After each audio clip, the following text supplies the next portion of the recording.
परीक्षक आणि येथे जमलेले श्रोते, नमस्कार. पंढरीच्या वारीवर पाऊल ठेवले, संतांनी जीवनाचे खरे अर्थ शिकवले.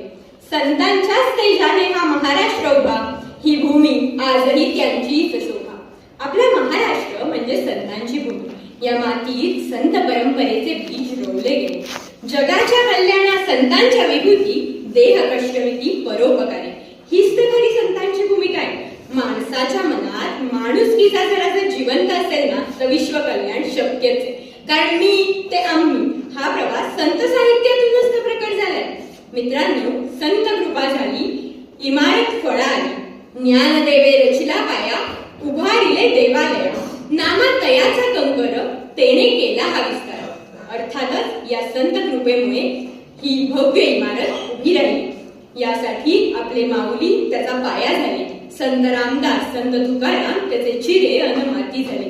त्याचबरोबर शिल्पे अन नक्षी झाले आपले ज्ञानोबा माऊली तर आताच, पण तुकोबा राय, एकनाथ महाराज, रामदास स्वामी. आणि मग लागले ते असंख्य वाळूकण. हे वाळूकण वाटताना जरी क्षुल्लक वाटत असले तरी यांच्याशिवाय ही इमारत उभी राहणं अशक्यच होतं. कारण प्रत्येक संतांचं योगदान हे तितकंच महत्वाचं आहे.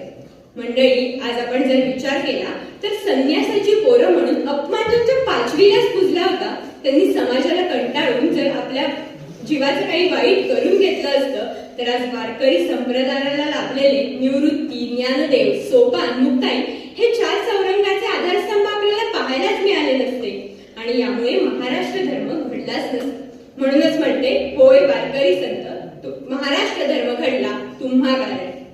मंडळी, पूर्वी महाराष्ट्रात अंधाधुंदी, शोषण, गुलामगिरी वाढली होती. धर्मकर्म जाळ्यात अडकला होता. एकदाच संपुष्टात आली होती. आणि अशातच एक दिव्य ज्ञानज्योत ज्ञानेश्वरी उभी राहिली. त्यांनी मराठी भाषेत आध्यात्मिक क्रांतीची ज्ञानज्योत प्रज्वलित केली. आणि यामुळेच त्यांना ते संन्यासाची मुलं असल्यामुळे त्यांचा धर्ममार्तंडांनी छळ केला. पण तरीही त्यांनी धर्मशास्त्रानुसार सडेतोड उत्तरे दिली. तसं बघायला गेलं तर आपल्या माऊलींना आयुष्य खूप कमी मिळालं, पण त्या आयुष्यातही त्यांनी केलेलं कार्य अपूर्व आणि अमूल्यच आहे. म्हणूनच म्हणते, होय ज्ञानेश्वर माऊली, महाराष्ट्र धर्म घडला तुम्हा कारण. नामा म्हणे राम व्यापी त्रिभुवन, नाम ते निधान कलियुग. अर्थातच कलियुगातही माणसाने काय करावे याला समर्पक उत्तर देणारे आपले नामदेव महाराज. त्यांनी भागवत धर्माचा प्रसार फक्त महाराष्ट्र धर्मापुरता मर्यादित न ठेवता तो पंजाब प्रांतापर्यंत नेऊन पोहोचवला. आजही पंजाब आणि राजस्थानमध्ये त्यांची मंदिरे आहेत. त्यांना नामदेव बाबा म्हणून ओळखले जाते.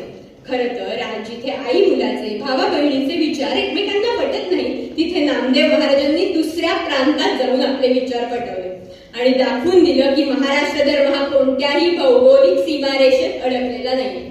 आणि म्हणूनच म्हणते, होय नामदेव महाराज, महाराष्ट्र धर्म घडला तुम्हा कारण. आता यानंतर आले आपले एकनाथ महाराज.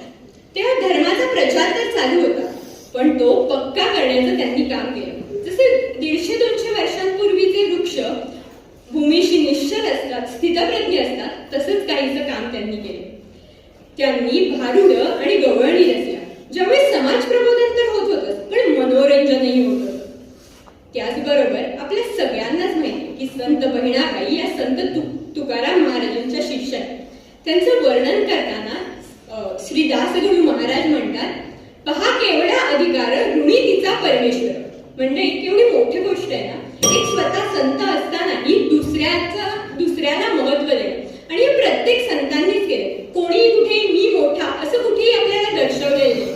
म्हणून पुन्हा एकदा म्हणते, होय वारकरी संत, महाराष्ट्र धर्म घडला तुम्हा कारण. या संतांनी आपल्याला देव दाखवला, त्याचबरोबर त्यापेक्षाही अधिक महत्वाचं म्हणजे माणसातील माणूस दाखवला. त्यांच्या ओव्यांमधून आपल्याला पुन्हा उभं राहण्याची ताकद येते. आज आपण या ज्या भूमीत उभं होत ना, ती भूमी या वारकरी संतांच्या पावलांनी प्रज्वलित झालेली आहे. आपण या वारकरी संतांच्या ऋणातून काही मुक्त होऊ शकत नाही, पण या निमित्ताने मी त्यांना एक आदरांजली म्हणून वचन देऊ इच्छिते की तुम्ही जपलेली माणुसकी आम्ही जपू. आणि तुम्ही जो हा प्रेमाचा दिवा तेवट ठेवलाय, तो आम्ही भक्तीच्या मार्गाने तेवट ठेवू. इतकाच माफक आशीर्वाद मनपूर्वक धन्यवाद. रामकृष्ण हरी. जय महाराज.